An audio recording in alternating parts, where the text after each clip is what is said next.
السلام علیکم عزیز طلباء، آج ہم ادا جعفری کے غزل کے مشقی سوالات کو حل کریں گے۔ اس سے پہلے کہ ہم مشقی سوالات کو حل کریں، ایک دفعہ غزل کو پڑھ لیتے ہیں تاکہ کوشچن کے آنسر کرنے میں آسانی ہو۔ یہ فخر تو حاصل ہے برے ہیں کہ بھلے ہیں، یہ فخر تو حاصل ہے برے ہیں کہ بھلے ہیں، دو چار قدم ہم بھی تیرے ساتھ چلے ہیں۔ جلنا تو چراغوں کا مقدر ہے ازل سے، جلنا تو چراغوں کا مقدر ہے ازل سے، یہ دل کے کنول ہیں کہ بجھے ہیں نہ جلے ہیں۔ نازک تھے کہیں رنگے گل و بوئے سمن سے، نازک تھے کہیں رنگے گل و بوئے سمن سے، جذبات کے آداب کے سانچے میں ڈھلے ہیں۔ تھے کتنے ستارے کہ سر شام ہی ڈوبے، تھے کتنے ستارے کہ سر شام ہی ڈوبے، ہنگامے سحر کتنے ہی خورشید ڈھلے ہیں۔ جو جھیل گئے ہنس کے کڑی دھوپ کے تیور، جو جھیل گئے ہنس کے کڑی دھوپ کے تیور، تاروں کی خنک چھاؤں میں وہ لوگ جلے ہیں۔ ایک شمع بجھائی تو کئی اور جلا لیں، ایک شمع بجھائی تو کئی اور جلا لیں، ہم گردش دوراں سے بڑی چال چلے ہیں، ہم گردش دوراں سے بڑی چال چلے ہیں۔ یہ غزل ادا جعفری کی کتاب غزالنا تم تو واقف ہو سے لی گئی ہے۔ آئیے اب اس کے مشقی سوالات کو حل کرتے ہیں۔ کوشچن نمبر 1 ہمارے پاس مندرجہ ذیل سوالات کے مختصر جواب دیجیے۔ الف، غزل کے مطلع میں شاعرہ کس بات پر نازاں ہے؟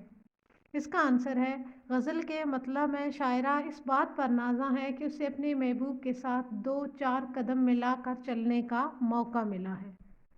ب، دل کے کنول اور چراغوں میں کیا بنیادی فرق بتایا گیا ہے؟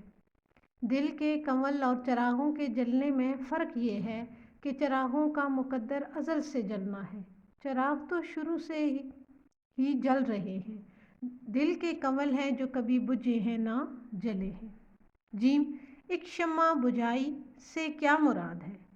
ایک شمع بجھائی سے مراد یہ ہے کہ اگر راستے میں ایک رکاوٹ آ گئی ہے تو کوئی مسئلہ نہیں، ایک در بند 100 در کھلے کے مصادق ایک بند راستے کو چھوڑ کر کئی راستے تلاش کیے جا سکتے ہیں، اس طرح رکاوٹوں اور مشکلات کو دور کیا جا سکتا ہے۔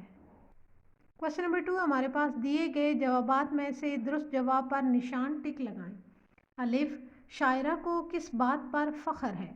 اچھا شعر کہنے پر، محبوب کے ہم قدم ہونے پر، آسمان کے مہربان ہونے پر، محبوب کے التفات پر۔ درست آپشن ہے محبوب کے ہم قدم ہونے پر۔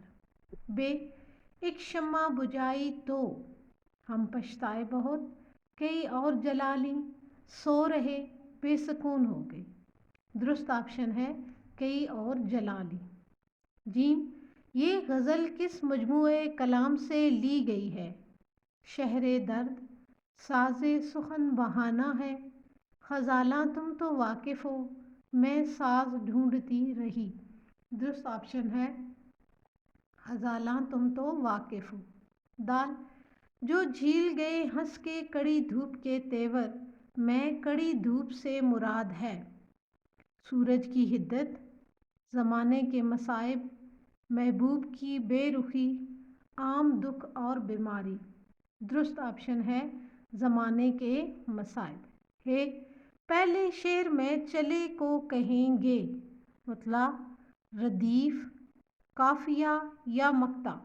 درست آپشن ہے قافیہ۔ واو، نازک تھے کہیں رنگے گل و بوئے سمن سے، میں رنگ و بو سے مراد ہے آداب، جذبات، تصورات، خیالات۔ درست آپشن ہے جذبات۔ غزل کا چھٹا شعر ہے مطلع، مقطع، عام شعر، آخری شعر۔ درست آپشن ہے آخری شعر۔